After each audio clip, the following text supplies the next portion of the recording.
ઓમ નમઃ સદેભ્યઃ. ઓમ નમઃ સદેભ્યઃ. ઓમ નમઃ સદેભ્યઃ.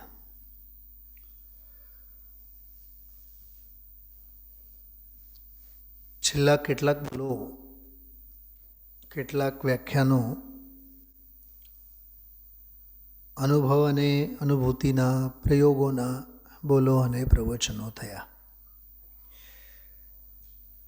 હજી એ આગળના બોલો વસ્તુ સ્વભાવ અને અધ્યાત્મના ગૂઢ ભાવો, અનુભવની આખી વિધિ બહુ અદ્ભુત ભાષા શૈલીએ આગળના બોલોમાં પણ આવશે. આજના પ્રવચનમાં 284, 85, 86 અને 87 ચાર બોલો થયા. ચારેય બોલોનો આપણે વાંચન કરીએ. ચારેય બોલોમાં આવેલા મૂળ બાબતો એની ટૂંકમાં નોંધ લઈ પછી ગુરુદેવશ્રીના વ્યાખ્યાનની આપણે વાત કરીશું. એક દર્દ અને એક પીડા ગુરુદેવશ્રીના પ્રવચનમાં ઘણીવાર વ્યક્ત થાય છે. આજના પ્રવચનમાં પણ વ્યક્ત થઈ. બનારસના એક કૈલાસચંદજી એમ કહે કે તીર્થંકરો અને દિવ્ય ધ્વનિનું મૂકીને આ બેનનું વાંચે છે.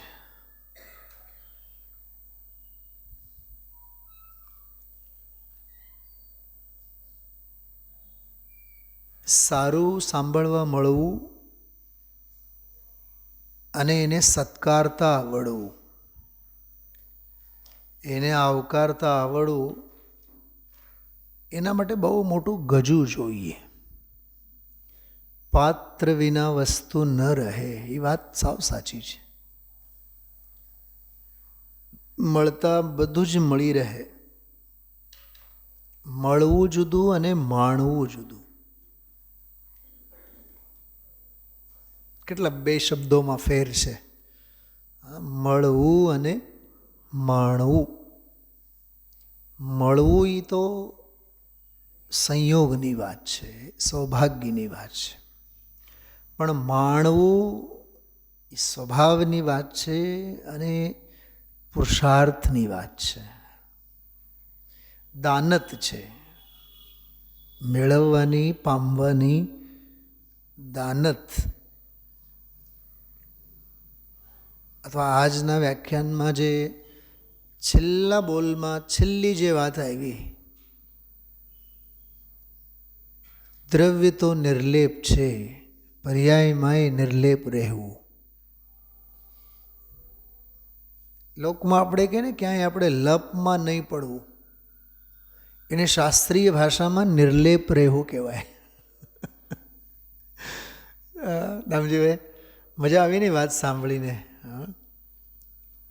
એનો પછી ફોડે પાડીને પૂજ બહેનશ્રી સમજાવ્યા. ક્યાંય ખેદાવું નહીં અને ખેંચાવું નહીં. બેનો, આ બે શબ્દો ધ્યાનથી સાંભળજો. ક્યાંય ખેદાવું નહીં અને ક્યાંય ખેંચાવું નહીં. એમાં ત્રણેય કાળના, ત્રણેય લોકના, અનંતે અનંતા જીવોના પુણ્ય અને પાપના પરિણામો આવી ગયા. તમને એમ થાય કે પુણ્ય ને પાપ બેવું કેવા આવ્યા?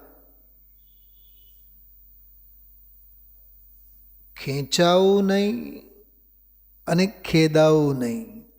ખેંચાવું એનો અર્થ પણ કર્યું છે આમાં, ક્યાંય ઝાઝો રાગ કરવો નહીં. તો પહેલો બોલ દ્વેષ માટે છે, ખેદાવું નહીં. બીજો બોલ રાગ માટે છે. રાગ અને દ્વેષ એ બેઉ કશાયો છે. ત્રણેય કાળના, ત્રણેય લોકના જીવો, ત્રણેય કાળ કહેતા ભાવિ સિદ્ધોને મૂકો, થયા છે સિદ્ધો એમને મૂકો કે થઈ રહ્યા છે એમને પણ મૂકો, સાધક સિવાયના એમ. दिन रात शुभाशुभ भावों से मेरा हमारा आपका सबका सारे जगत का तीनों लोक का, ये બધું સમજવું એમાં. दिन रात शुभाशुभ भावों से मेरा व्यापार चला करता, चला कर, ચાલ્યા કરે, ક્યાંય થંભવું નહીં, ક્યાંય અલ્પ વિરામ નહીં.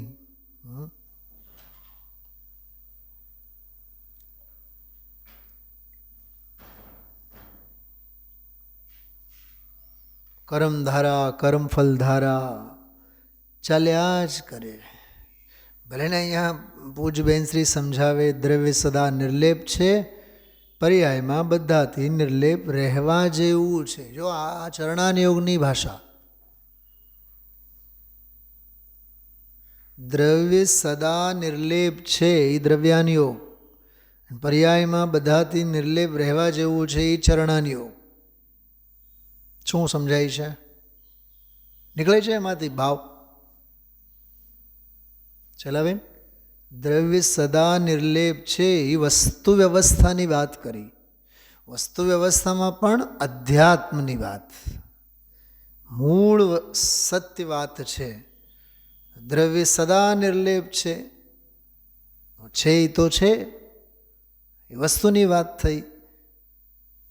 હવે પ્રેરણા, પ્રોત્સાહન, નિયમ, નિયમ સમજો, નિયમ.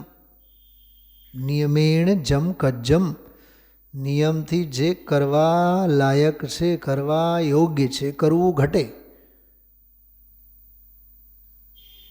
કરવાની વાત, કર્તવ્યની વાત, કર્તવ્ય બોધની વાત એ ચરણાનયોગની શૈલી છે. તો બધાથી નિર્લેપ રહેવા જેવું છે. થોડોક હજી આ વાક્યનો અર્થ કરો. પર્યાયમાં એટલે શું? મેં તો વચ્ચેથી ચાલુ કર્યું, આપણે સળંગ બધા બોલો આપણે લઈ લઈએ, છતાં વાત કરીએ. હાલો ને, વાત પૂરી કરીએ એને. પર્યાયમાં એટલે શું? બોલો વંદનાબેન, પહેલાં નક્કી કરો પર્યાય એટલે શું. બોલો માં, વિચારો તમે લોકો.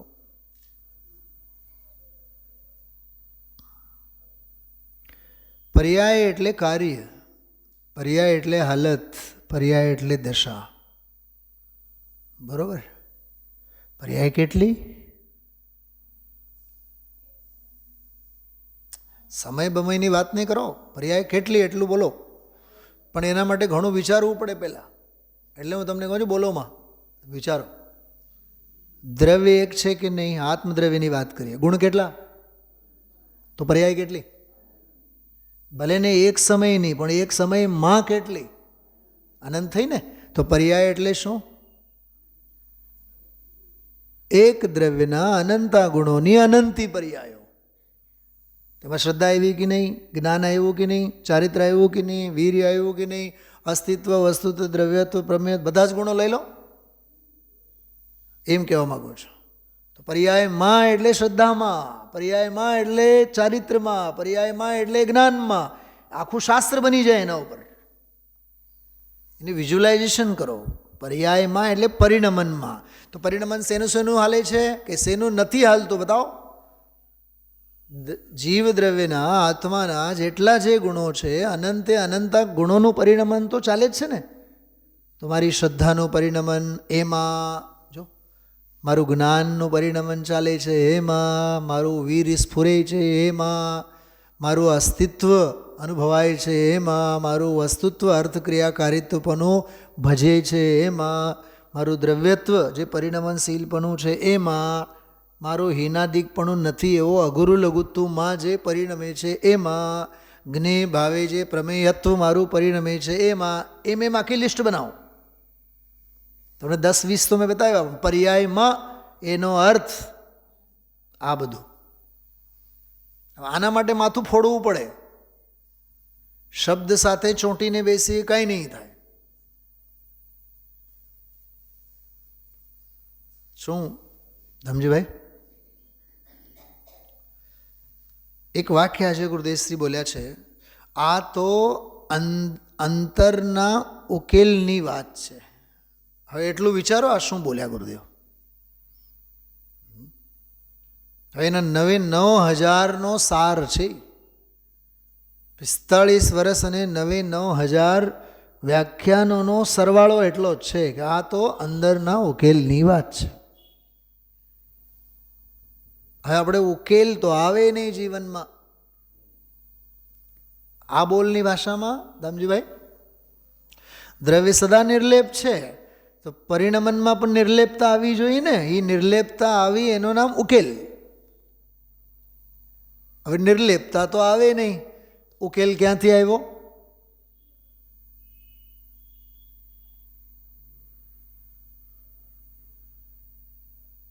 જેમ ઓલું કહે કે રઘુકુલ રીતિ સદા ચલે, એમાં રાગ કુલ રીતિ સદા ચલી આવી. પરંપરા બરાબર કશાય નહીં ચાલે જ છે. એટલે તો આજે કીધું એ આ બોલમાં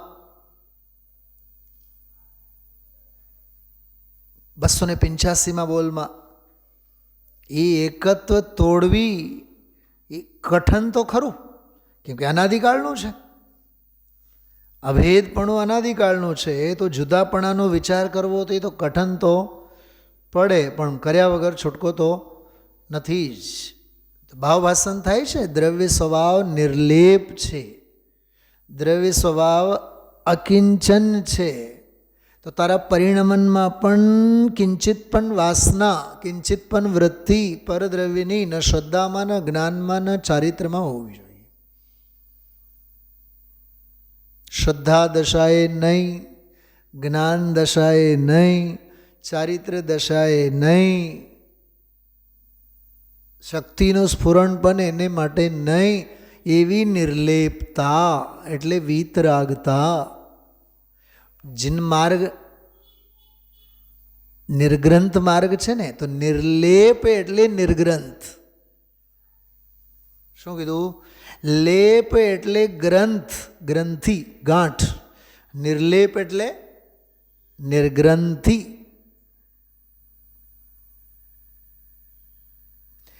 આપણા જિનેન્દ્ર ભગવાન જીનબિંબ જોડી જોડીને બને, તોડી તોડીને બને છે.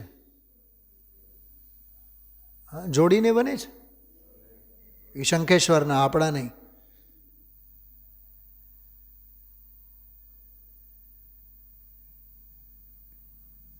કેમ કે અખંડ પાષાણ છે, એમાં વિભાવ ભાવનો લેપ ઘણો છે.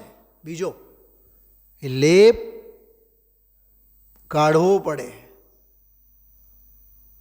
પાષાણમાંથી પ્રતિમાજી કંડારાય તો એ આખી નિર્લેપની વિધિ છે. વધારાનું કાંઈ એમાં લેપ જોઈએ નહીં. દેહે પણ કિંચિત મૂર્છા નવ જોય જો, એ નિર્લેપની ભાવના.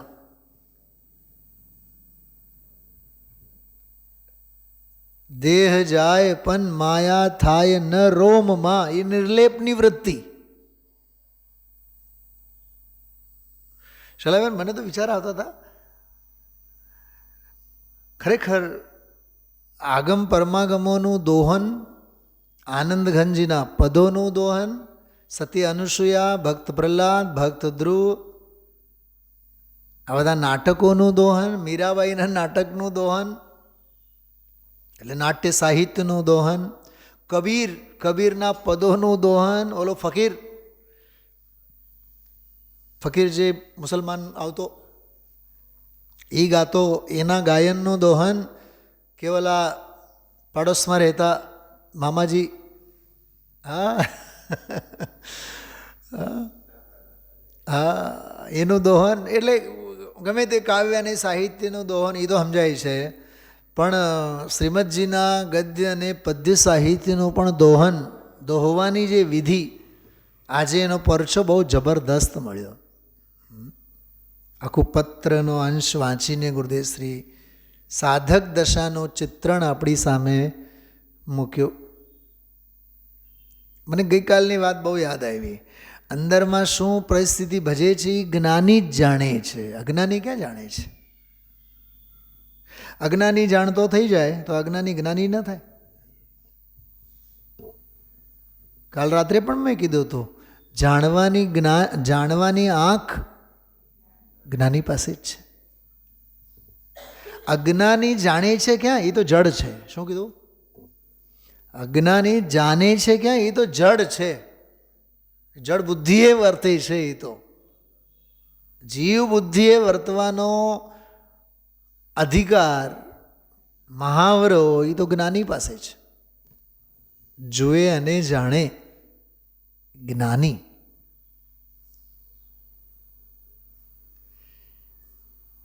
આવું છે. આ દ્રવ્ય સદા નિર્લેપ છે, પર્યાયમાં બધાથી નિર્લેપ રહેવા જેવું છે. વાહ, કેટલું સરસ શબ્દ! રહેવા જેવું છે. ઠંડી બહુ પડે છે, ગરમ કપડાં પહેરવા જેવા છે.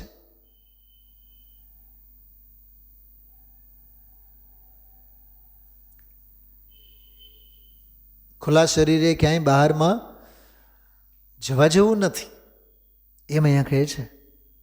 બધાથી. અચ્છા, બીજી વાત, પર્યાયમાં શબ્દ તો અર્થ કર્યો આપણે, અનંતા ગુણોને અનંત્ય પર્યાયો. બધાથી એનો અર્થ શું? કરો રામાયણ, એક એક શબ્દનો ફોડ કરો. બોલો દામજીભાઈ, બધાથી એટલે શું? બધાથી એટલે માત્ર બધાથી નહીં, બધા દ્રવ્યોથી, બધા ક્ષેત્રથી, બધા કાળથી, બધા ભાવોથી. દ્રવ્ય, ક્ષેત્ર, કાળ, ભાવ બધેથી, બધી જગ્યાથી. એમ પૂછો એક પ્રશ્ન, જવાબ નહીં આપતા. રાજકોટ સારું કે સોનગઢ સારું? રાજકોટ સોનગઢ સારું કે શિખરજી સારું? રાજકોટ શિખરજી અને સોનગઢ સારું કે ગિરનાર સારું? કાંઈ પણ જવાબ આપ્યા તો મર્યા, યાદ રાખજો. કેમ કે અહીંયા લખે છે કે બધાથી નિર્લેપ રહેવો. તું ક્યાં ઘૂસી જાય છે? અમારે તો સોનગઢમાં બહુ જ સારું, અમારે તો ગૌતમમાં સારામાં સારું. ગૌતમ બુદ્ધિશાળી હતા, આપણે બુદ્ધિ વગરના છીએ. ખ્યાલમાં આવે છે. કોઈ પણ દ્રવ્ય, કોઈ પણ ક્ષેત્ર, કોઈ પણ કાળ, કોઈ પણ ભાવ, એમ બધેથી, પર્યાયમાં એટલે પરિણમનમાં બધેથી નિર્લેપ રહેવા જેવું છે.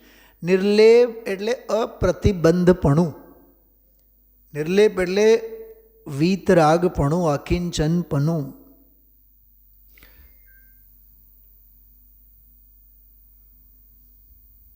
શૈલાબેન, લાલચંદભાઈનો એક 5 મિનિટનો એક બહુ સરસ જીર્ણોદ્ધાર અંગેનો એક ક્લિપ સાંભળ્યું મેં હમણાં. કુનકુનકાન તીર્થ સુરક્ષા ટ્રસ્ટ, બાબુભાઈ મહેતા ટ્રસ્ટમાં હતા. જે તે કાળે લાલુભાઈને પણ એ એમાં અધ્યક્ષ તરીકે હતા અને પ્રમુખ સ્થાને જ હતા. પણ એનો થોડોક ઇતિહાસ એમણે યાદ કર્યો. એણે પૂછ્યું હશે બાબુભાઈ મહેતાને વગેરે કે ભાઈ આ કુનકુનકાન તીર્થ સુરક્ષા ટ્રસ્ટ શેના માટે, કયા ઉદ્દેશથી? એ કે જેટલા જે જૂના સિદ્ધ ક્ષેત્રો, તીર્થક્ષેત્રો, મંદિરો એ જે હોય ને, જૂના હોય બધા, તો તે ક્યાંક દાનની જરૂરત હોય, એ સુરક્ષિત રહે. જીર્ણોદ્ધાર, એમ શબ્દ સ્પેશિયલી વાપર્યા કે જીર્ણોદ્ધાર. તો લાલચંદભાઈએ બાબુભાઈ મહેતાને કીધું, તમારે આ મંદિરોના અને સંકુલનોના જીર્ણોદ્ધાર માટે તો પથરામાં પૈસા નાખવા પડે. જીનવાની જીર્ણોદ્ધારિત જો કરવી હોય તો તમે મને વાત કરો. કંઈક સમજાણું શું કીધું?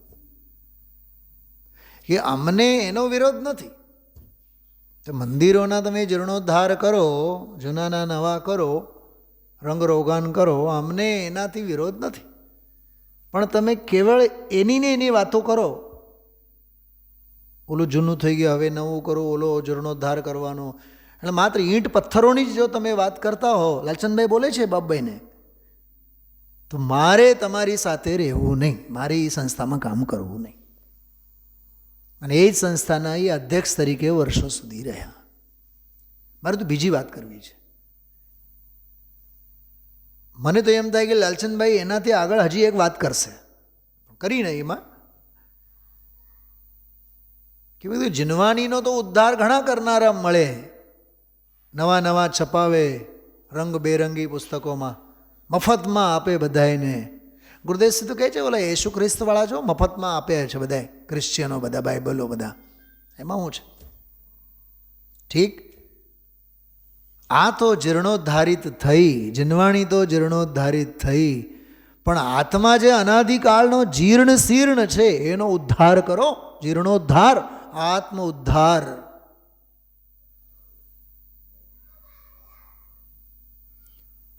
પ્રભાવના માત્ર ભૌતિક ન હોય, આધ્યાત્મિક હોય. ભૌતિક વિસ્તાર ઈંટ પથ્થરોનો એ ભૌતિક જીર્ણોદ્ધાર છે. આત્મકલ્યાણ, આત્મભાવના એ આધ્યાત્મિક ઉદ્ધાર છે. કાલે જ કીધું હતું, દુનિયાને બહારનું બધું કરે એટલે એવું લાગે કે આણે તો ઘણું કર્યું, બોલે કે નહીં? હા,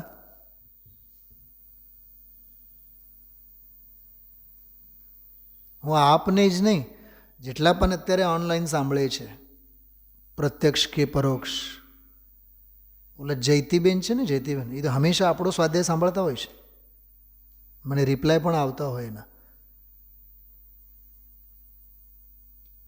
પાર્લાથી માંડીને નિમિષભાઈ, આનંદભાઈ, બધા એના ગ્રુપ જેટલા જે છે સોનગઢ સંસ્થા સાથે સંકળાયેલા, બાહુબલી ભગવાનનો જે પ્રકલ્પ ઊભો થયો, હું આપને પૂછું છું, પહાડ એટલો સરસ થયો અને પથરા આવા વાપર્યા અને આટલા કરોડનો ખર્ચો થયો અને જંબુદ્વીપ આવો થયો, મહિમા શેનો કરીએ છીએ આપણે? શેનો મહિમા આવે છે આપણને? ભૌતિકતાનો. કોઈ દે આપણને વિચાર આવે કે નિમિષભાઈ કે આનંદભાઈ કલાકોને કલાકો બેસીને તત્વ સાંભળતા હશે, કેવા આત્મકલ્યાણના માર્ગે લાગેલા હશે, કેવી એમની આત્મ પરિણતિ હશે. આધ્યાત્મિક પરિણમનનો અહોભાવ લાવો, માત્ર ભૌતિક વિસ્તારનો અહોભાવ નહીં લાવો. આને આટલા ઉપવાસ કર્યા ને આને આટલા ઉપવાસ કર્યા, આ નથી ખાતો ને ઓલો આ નથી ખાતો ને ઓલા તો બહુ જ આમ પહેરવેશમાં બહુ ધ્યાન રાખે અને આમ રાખે ને તેમ રાખે, કોઈ ક્રિયા જડ થઈ રહ્યા શુષ્ક જ્ઞાનમાં. માને માર્ગ મોક્ષનો કરુણા ઉપજે જોય. એટલે આ બોલો બહુ અદ્ભુત છે. બધા બોલો અદ્ભુત, બોલોમાંના ભાવો બહુ અદ્ભુત. હું તમને 4-5 પોઈન્ટ કહું આજના પ્રવચનનો. 284ના બોલમાં સાધક દશાનું અંતરંગ અને બહિરંગ એનું ચિત્રણ આવ્યું, જેમાં શ્રીમદજીનો આખો પત્રનો અંશ ગુરુદેવશ્રીએ વાંચ્યો. પછી એમાં ને એમાં કેવળ જ્ઞાન અને ક્રમબદ્ધની વાત આવી. 285માં અનાદિનો વિભાવ, પણ એને માટે એકતા બુદ્ધિ તોડવી અને તોડવાનો ક્ષણે ક્ષણે અભ્યાસ. શબ્દ તરફ ધ્યાન આપો. ક્ષણે ક્ષણે ભાવ મરણ, ક્ષણ ક્ષણ ભયંકર. કેવા ભાવ મરણ? ક્ષણ ક્ષણ ભયંકર એ ભાવ મરણ. તો ભેદ જ્ઞાનનો પ્રહાર પણ ક્ષણ ક્ષણ. અપ્રતિહત ભાવ, અજ્ઞાનના ઘાટ અનાદિના અનંત. તો અભ્યાસના ઘાટ કેટલા? ચાંદીના પિત્તળના વગેરે જે વાસણો હોય એ ક્યાંય સામાન્ય સાબુથી નહીં થાય સાફ. ખ્યાલમાં આવે છે? આપણે જે ગરમ કપડાં પહેરીએ, મહિના સુધી આપણે ધોવાતા ન હોય, પછી એને ધોવા માટે કાંઈ સાદા ઠંડા પાણીમાં નહીં થાય. એ ઠંડુ પાણીમાં બોળો. શેમાં બોળો? પાણી ગરમ નવશેકું સારું એવું કરી પછી એના માટે સર્ફ સાબુ વળી પાછો સ્પેશિયલ ક્વોલિટીનો. સાદા કપડાં તો 1-2 કલાક બોળી નાખો તો તરત જ ધોવાય જાય, પણ ઓલા ગરમ કપડાને શોલ હોય, સમજો ચાદર હોય કે ગરમ કપડાં સ્વેટર વગેરે હોય, એને માટે 4-5 કલાક આપણે બોળીને રાખવા પડે. તો આખી વિધિ છે કે નહીં? મેલા ઘેલા થયેલા હોય એવા જાડા કપડાં એ પોતે જ જાડા અને એમાં મેલ જે ચડેલ છે એ જાડી, પરત ઉપર પરત, પરત ઉપર પરત. તો એના માટે 10 રૂપિયાનો ગોટો કામ નહીં આવે, 100 રૂપિયાનો સરફ પણ ઓછું પડે. તો એમાં કેવું આમાં બધું ખ્યાલ આવે આપણને. વાસણોની વાત કરી, કપડાની વાત કરી. એમ અહીંયા કહે છે ક્ષણે ક્ષણે અભ્યાસ. કેમ કે ક્ષણ ક્ષણ ભયંકર ભાવ મરણ, તો ક્ષણે ક્ષણે અભ્યાસ. એના માટે 16 કારણ ભાવનાઓમાં શબ્દ આવે અભિક્ષણ જ્ઞાનોપયોગ. અભિક્ષણ જ્ઞાનોપયોગ, નિત્ય નિરંતર જ્ઞાનોપયોગ. તો ગુરુદેવશ્રી એની વ્યાખ્યામાં બહુ સરસ કીધું. ઉદયની વિચિત્રતા આવે, રાગધારા આવે, પણ એમાંથી પણ જ્ઞાની જ્ઞાનધારાને માટે કાઢી જ લે. એનો પુરુષાર્થ, ઈસ તો એનો પુરુષાર્થ છે. તો અનાદિની એકત્વ બુદ્ધિને તોડવાનો ક્ષણે ક્ષણે અભ્યાસ. બહુ સરસ બોલ છે. એની સાથે જ લગતો 286માં બોલ, અનાદિનો પ્રવાહ બદલવાનો છે. ઘાટ ઉપર ઘાટ પડેલા હોય અનાદિકાળના, એ અઘરું તો છે પણ કરવાનો તો જાતે જ છે. બહારની હૂંફ શા કામની, આપણને તો હૂંફ વગર તો હાલે નહીં. ઉર્જા અંદરથી કે ઉર્જા હીટરમાંથી?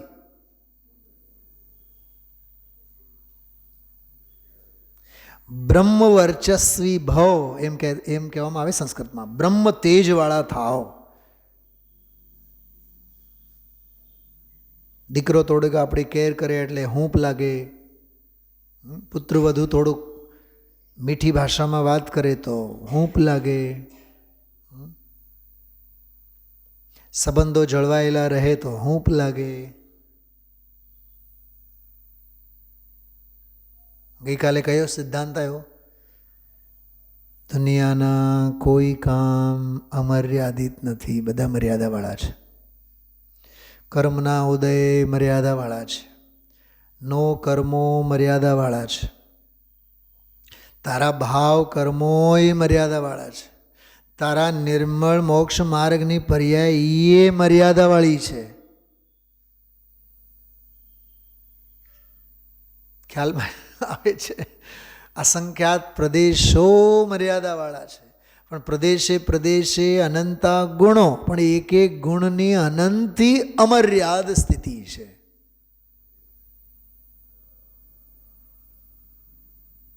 મને દીપચંદજી કાસલીવાલ સાહેબને વાક્ય બહુ યાદ આવતો ગઈકાલે. તારો સ્વભાવે મોટો ને તારે વિભાવે મોટો. વિભાવ ભલે ને મોટો, વિભાવ ભલે ને મોટો, પણ છે કેવો? ગઈકાલના બોલનો મર્યાદાવાળા. કોટી વર્ષનું સ્વપ્ન ક્યારનું? કોટી વર્ષનું. હા, બધી વાત સાચી. કોટી વર્ષનું સ્વપ્ન પણ જાગૃત થતા સમય. કેમ? કેમ કે મર્યાદાવાળો.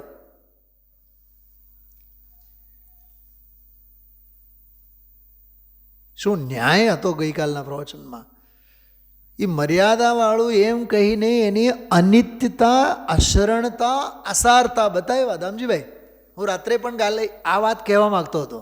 ધનજીભાઈ બોલતા હતા ને વચ્ચે, ત્યારે એક પોઈન્ટ બોલ્યા હતા, એ અવિનાશીવાળી વાત કરી. ત્યારે જ મને આમ ક્લિક પણ થયું હતું કે મર્યાદાવાળા એટલે એ અનિત્ય છે, નિત્ય નથી, અશરણ છે, શરણભૂત નથી, અને આસાર છે કેમ કે સારભૂત નથી.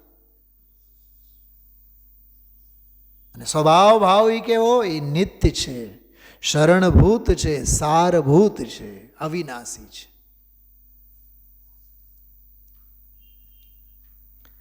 થોડોક હું બીજા એંગલથી તમને પૂછું છું, સાંભળજો. આપણે 2 કલાક બેસીને સ્વાધ્યાય પૂજા કર્યા તો આપણને કેવું લાગે છે ને? ઓહો હો હો થાય છે ને? કેટલો ભરોસો કરવા જેવું છે એ ભાવ? એમ પૂછું છું.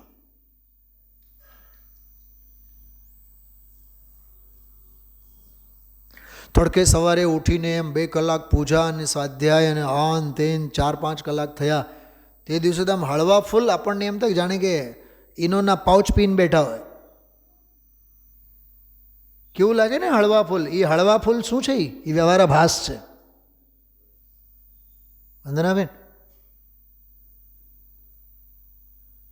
અને જે દિવસે સ્વાધ્યાય ન થયું હોય, મંદિરે ન આવ્યા હોય, 25 જણાને આપણે કહીએ આજે તો એટલો ખાલીપો લાગે છે ને, સ્વાધ્યાય નહીં, મંદિર નહીં, જરાય ગમે નહીં, ઊભી રહે.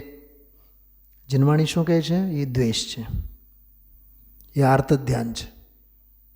તો શ્રીમદજીનો પત્ર આજે વાંચું ને, હા, ધડ પરથી માથું ઉડી જાય એવું ઘણી વાર લાગે. મને તો ખબર ત્યારે શું વિચાર આવ્યા. સાંભળો, હું 4-5 બાબતો તમને કહું છું. પ્રથમાન યોગની શ્રેણીકે તો પોતાનું ધડ જ ઉડાડી નાખ્યું. શું કીધું?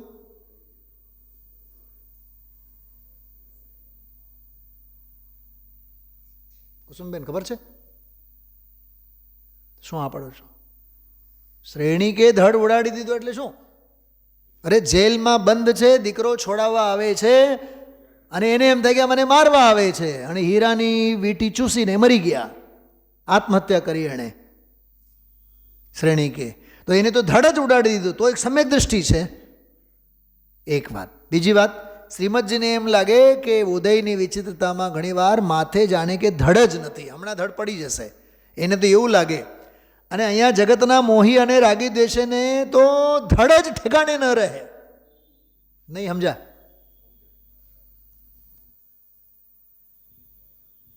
ધડે ઠેકાણે ન રહે, ધડ પરનું માથું ઠેકાણે ન રહે.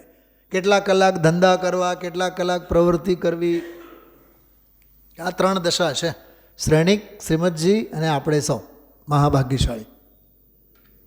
ધડ પર માથું છે, પણ માથાનો વપરાશ કેટલો. એટલે આ બહુ સરસ બોલ છે કે અનાદિનો પ્રવાહ બદલવાનો છે, અઘરું કામ છે, પણ જાતે જ કરવાનો છે. બહારની હૂંફ શા માટે, શા કામની હૂંફ તો પોતાના આત્મતત્વની લેવાની જ. ઓલા 2 દિવસ પહેલાં ગુરુદેવશ્રી દાખલો આપ્યો હતો પશુઓનો. ગમાણમાં બારણું બંધ હોય તો ઓલા ધણીને કેટલી ફરિયાદો કરે, તમે બારણા ખોલો એમ કહે પશુઓ. માથું ફૂટી જાય ચાલશે, પણ માથાથી બારણાને તોડી નાખે.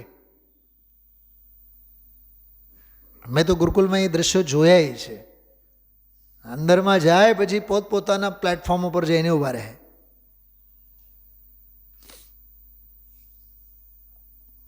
કેવો પોતાનો દ્રવ્ય ક્ષેત્ર કાળ ભાવ સ્વચતુષ્ટે કેવો એમના જ્ઞાનમાં હોય છે, પશુઓના જ્ઞાનમાં. દ્રવ્ય સદા નિર્લેપ છે, પર્યાયમાં બધાથી નિર્લેપ રહેવા જેવું છે. ક્યાંય ખેદાવું નહીં, ખેંચાવું નહીં, ક્યાંય ઝાઝો રાગ કરવો નહીં, તો ઓછો રાગ કરવો. મને તો એમ થાય કે ગુરુદેવશ્રીની સભામાં હોત તો પૂછવું હોત કે ગુરુદેવશ્રી મને આનો અર્થ સમજાવો. ક્યાંય ઝાઝો રાગ કરવો નહીં, એનો કરવો કેટલો એ બતાવો. તેથી ન કરવો રાગ જરીએ. તો એ કા નથી લખ્યું અહીંયા? તું લખ ને, તું વાંચ ને. એમાં થોડું લખ્યું, ઘણું કરીને જાણજે. રાગ ઝાઝો રાગ કરવો નહીં, એનો અર્થ એમ નહીં કે થોડો ઝેર પીધો, એવો નહીં એનો અર્થ. કરવો જ નહીં, રાગ જ કરવો, ને રાગ રોગ છે. દ્રવ્ય સદા નિર્લેપ છે, અપ્રતિબંધ સ્વભાવે છે. કોઈ દ્રવ્ય સાથે, કોઈ કાળ સાથે, કોઈ ક્ષેત્ર ભાવ સાથે બંધાણી નથી દ્રવ્ય. અપ્રતિબંધ, અબદ્ધ, સ્પષ્ટ છે ને એમ. દ્રવ્ય સદા નિર્લેપ છે, પર્યાયમાં એટલે પરિણમનમાં, પુરુષાર્થમાં. જો આ શબ્દે આપણે શબ્દ મોડે કરીએ છીએ પર્યાયમાં. પર્યાયમાં એટલે શું? જે મેં અર્થ કર્યો, પરિણમનમાં, અભિપ્રાયમાં, શ્રદ્ધામાં, જ્ઞાનમાં, પર્યાયમાં બધાથી નિર્લેપ રહેવા જેવું છે. એ છે વીતરાગતા ખરી તો. ક્યાંય ખેદાવું નહીં, ખેંચાવું નહીં, ક્યાંય ઝાઝો રાગ કરવો નહીં. 284 નંબરનું બોલ થોડીક વાત કરીએ. સાધક દશા તો અધૂરી છે. જો પૂર્ણ દશા થાય તો સિદ્ધ થાય, શરૂઆત જ નહીં થાય તો મિથ્યા દ્રષ્ટિ છે જ. સાધક દશા અધૂરી છે, કેમ કે એમાં જ્ઞાનધારા અને કર્મધારા બેવું છે. સાધકને જ્યાં સુધી પૂર્ણ વીતરાગતા ન થાય અને ચૈતન્ય આનંદ ધામમાં પૂર્ણપણે સદાને માટે વિરાજમાન ન થાય. વિરાજમાન ન થાય એટલે શૈલાબેન સુસ્થિર ન થાય. ચારિત્રવાચક શબ્દ છે. વિરાજમાન થવું એટલે સ્થાપિત થવું, સંસ્થાપિત થવું, તિષ્ઠવું, વિરાજવું, રાજવું, શોભવું, દીપવું, રહેવું, રમવું, એનું નામ વિરાજમાન થવું. બધા છે ને, શબ્દોની સાથે આનંદની યાત્રા આપણને કરતા આવડવી જોઈએ. વિરાજમાન ન થાય ત્યાં સુધી પુરુષાર્થનો દોર તો ઉગ્ર જ થતો જાય. જો આ અપ્રતિહત પુરુષાર્થ, અપ્રતિહત ધારા, રુચિની ઉગ્રતા, કેવળ જ્ઞાન થતાં, આ જો એનો ફળ આવ્યો, કેવળ જ્ઞાન થતાં એટલે પૂર્ણતા પ્રગટ થતાં એક સમયનો ઉપયોગ થાય છે અને તે એક સમયની જ્ઞાન પર્યાય 3 કાળ અને 3 લોકને પહોંચી વળે છે. પ્રવચન સાર ગુરુદેવજી યાદ કર્યા હતા ત્યારે આજે એમાં બહુ સરસ એક વાત આવે છે. વધુ શું કહીએ, એવું લખ્યું છે પ્રવચન સારમાં, વધુ શું કહીએ, ક્ષાયી જ્ઞાન સર્વને સર્વત્ર સર્વદા સર્વથા એક સમયમાં જાણી જ લે છે. કેવળ જ્ઞાનની અદ્ભુતતા એમાં બતાવી છે. પોતે પરથી ને વિભાવથી જુદાપણાનો વિચાર કરવો. આહા હા, જુદાપણાનો વિચાર કરવો. શ્રીમદજી કહે ને કે અહીંયા તો સચોડી નાળિયેર, છૂટો પડેલો ગોળો, તો એ જુદાપણાનો વિચાર કરવો. દામજીભાઈ, વિચાર કરવો એટલે માત્ર વિચારની વાત નથી. વિચાર એટલે છૂટા પડવાનો અભ્યાસ. હમણાં જે 2 દિવસ પહેલાં અભ્યાસ શબ્દની વાત આવી હતી. શ્રદ્ધા, જ્ઞાન, ચારિત્ર્ય બધી રીતે એનાથી એમ જુદાપણાનો વિચાર કરવો. એકતા બુદ્ધિ તોડવી, અભેદ બુદ્ધિ, એકત્વ બુદ્ધિ જે છે તોડવી તે મુખ્ય છે. એકત્વ તોડવાનો ક્ષણે ક્ષણે અભ્યાસ કરવો, હર પલ હર ક્ષણે. આ તો અનાદિનો પ્રવાહ બદલવાનો છે. મને શ્રીમદજીનો એક બોલ બહુ યાદ આવતો હતો આ પંક્તિ જ્યારે ગુરુદેવશ્રી વાંચતા હતા. જગતના અભિપ્રાયે તો તું ઘણું કર્યું છે, પણ એકવાર જ્ઞાનીઓના અભિપ્રાયે તું કર. એક વાક્ય અને બીજો એક છે એમાં એવું લખ્યું છે કે દેહને માટે તો અનંતા ભવ તો ગાળ્યા, પણ એક ભવ તું ભવના અભાવ માટે ગાળ. કેમ કે એક ભવમાં તારે અનંતા ભવોનું સાટું વાળવું છે. એક બોલે એવો છે. એ આ વાત મને ત્યારે બહુ યાદ આવી. અનાદિનો પ્રવાહ બદલવાનો છે ને. ઓચિંતી બીમારી આવી જાય. ઓચિંતાનો 26મી જાન્યુઆરીના દિવસે ધરતીકંપ જેમ આવ્યો, 2 દિવસ પહેલાં વાતાવરણ કેવું અને આજે વળી પાછું કેવું. ઓચિંતાની બધી પરિસ્થિતિ બને ને, તો કેટલું બધું આમ વિચાર ધ્યાન રાખવું જોઈએ. અઘરું કામ તો છે. અઘરું કેમ? કે અભ્યાસ નથી, જુદા પડવાનો અભ્યાસ નથી માટે અઘરું, પણ જાતે જ કરવાનું છે. સ્વયંભૂ, બહારની હૂંફ શા કામની, એ નિમિત્તાધીન દ્રષ્ટિ શા કામની, આત્મતત્વની હૂંફ તો લેવાની છે. દ્રવ્ય સદા નિર્લેપ છે. કીધું જ મેં હમણાં ઘણું બધું. દ્રવ્ય સદા નિર્લેપ છે, પર્યાયમાં બધાથી નિર્લેપ રહેવા જેવું છે. ક્યાંય ખેદાવું નહીં, ખેંચાવું નહીં, ક્યાંય જાજો રાગ કરવો નહીં. 4 બોલો ઉપર 284, 85, 86, 87 ઉપર આજે બહુ અદ્ભુત ચિંતન ધારા ગુરુદેવશ્રીના વ્યાખ્યાનમાં આવી. થોડોક શ્રીમદજીનો જે ઓલો પત્રનો અંશ છે એ યાદ આવ્યો, વળી પાછું મૂળમાં કાઢીને જ ગુરુદેવશ્રીએ વાંચ્યું. 226માં પાનું જો, મોટા મોટા અક્ષરે બધા લખેલ છે. સાધક દશા તો અધૂરી છે, સાધકને જ્યાં સુધી પૂર્ણ વીતરાગતા ન થાય. અહીંયા જો 227માં પાને શ્રીમદે ત્યાં સુધી કહ્યું 26મા વર્ષે. એમાં ગઈ સાલના માગસર સુદ 6 અત્રે આવવાનું થયું હતું, ત્યારથી આ જ દિવસ પર્યંતમાં ઘણા પ્રકારનો ઉપાધિયોગ વેદવાનું બન્યું છે બહારમાં. અને જો ભગવત કૃપા ન હોય તો આ કાળને વિશે તેવા ઉપાધિ જોગમાં માથું ધડ ઉપર રહેવું કઠન થાય. જો જ્ઞાની લખે છે આવું, માથું ફરી જાય. સમ્યક દર્શન, સમ્યક જ્ઞાન અને વેદનનો અનુભવ થવા છતાં પણ પૂર્વના પ્રારબ્ધના યોગે ઉપાધિ યોગ હોય એમાં રાગ જાય ત્યાં સુધી કહે છે કે માથું ધડ ઉપર રહેવું કઠણ થાય, એટલે માથું ફરી જાય, દૃષ્ટિની સ્થિરતા ફરી જાય. એમ દૃષ્ટિ ન ફરે, જો સ્થિરતા ફરી જાય, દૃષ્ટિ ન ફરે, અંદરથી સ્થિરતા ફરી જાય. અનુભવીને પણ સાધકપણું છે ને પૂર્ણ નથી.